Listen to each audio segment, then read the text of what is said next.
Bonjour à tous, je suis très contente de vous retrouver sur la vie au quotidien. Aujourd'hui, on continue la deuxième partie et fin de mon inscription à Pôle emploi.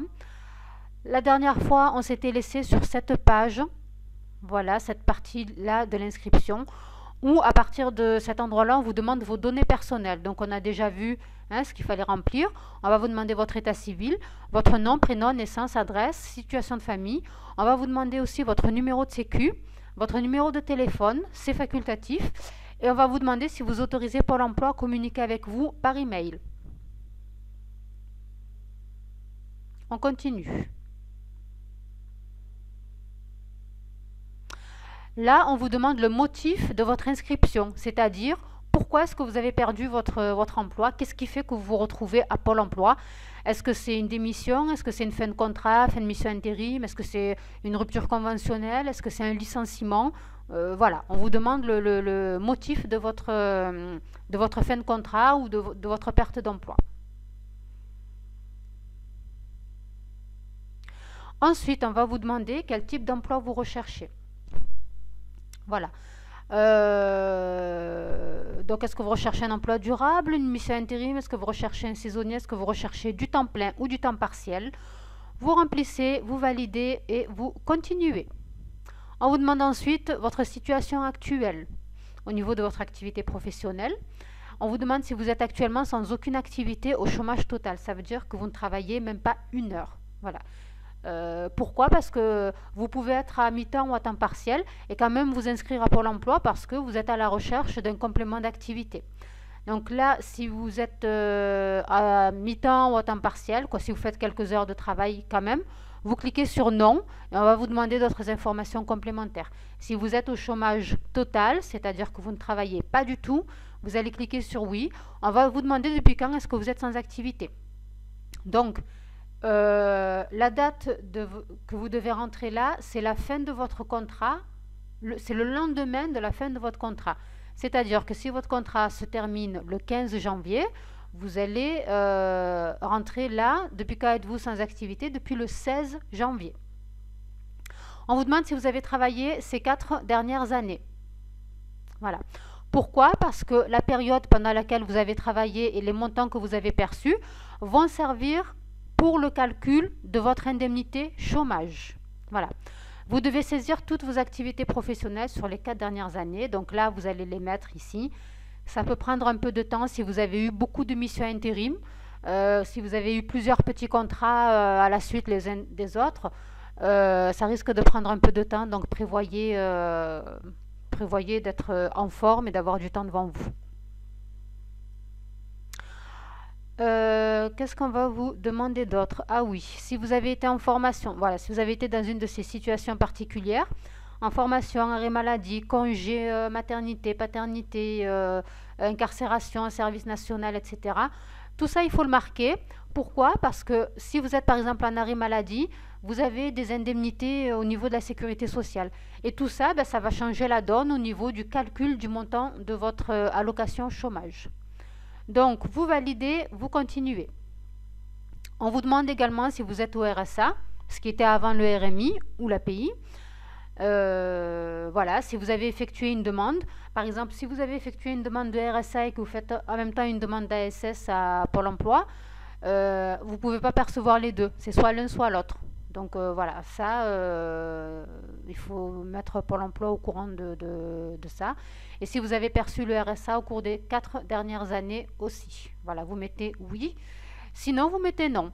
Est-ce que vous avez des rentes et des pensions? Si vous êtes en pension pour une aptitude, si vous avez eu un accident du travail, si vous êtes en invalidité, tout ça, il faut le marquer parce que ça va être pris en compte, encore une fois, dans le montant du calcul, dans le calcul du montant de votre allocation. Ensuite, là, vous allez rentrer tout simplement vos coordonnées bancaires parce que Pôle emploi vous fera un virement directement. Malgré tout, vous avez quand même la possibilité de ne pas donner vos coordonnées.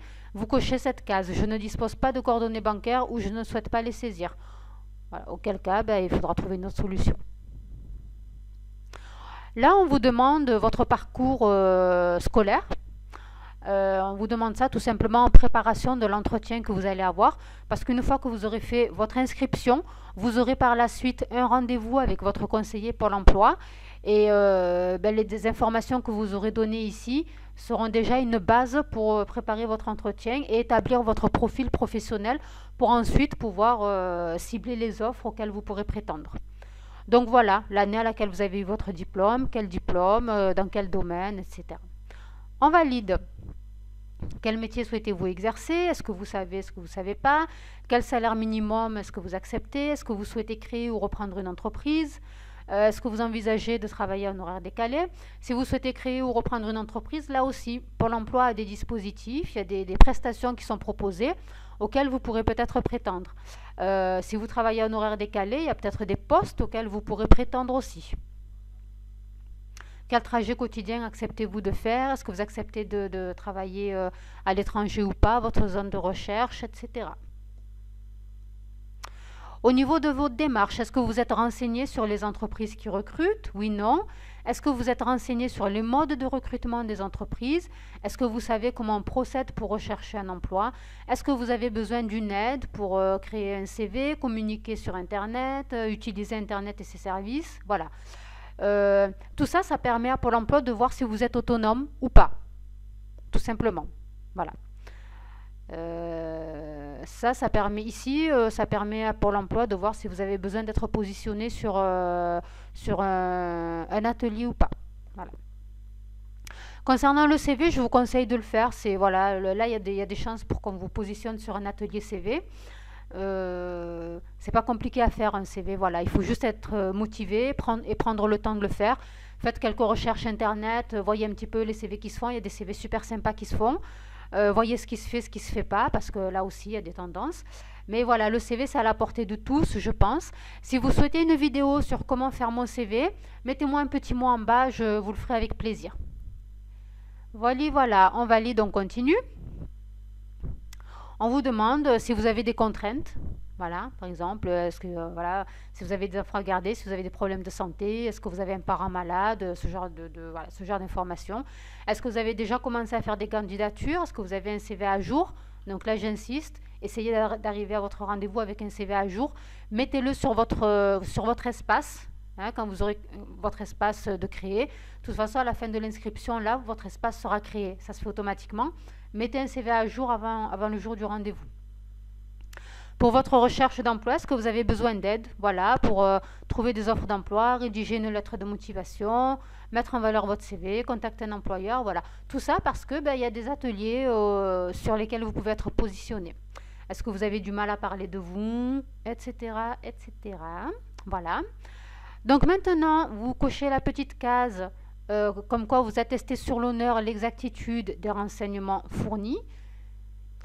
Et puis ensuite, voilà, on vous propose plusieurs choix de rendez-vous. Vous allez choisir votre rendez-vous. En général, il y a 15 à 20 jours d'attente à peu près. Voilà, c'est un rendez-vous obligatoire. C'est là où l'inscription, en fait, votre inscription sera effective. Et voilà, allez-y le plus préparé possible. Essayez d'avoir fait quelques candidatures avant d'y aller. Allez-y avec un CV, ce sera déjà très bien. Voilà, je vous fais de gros bisous. Je vous dis à très très bientôt et j'ai hâte de lire vos commentaires. À bientôt, bisous, ciao ciao.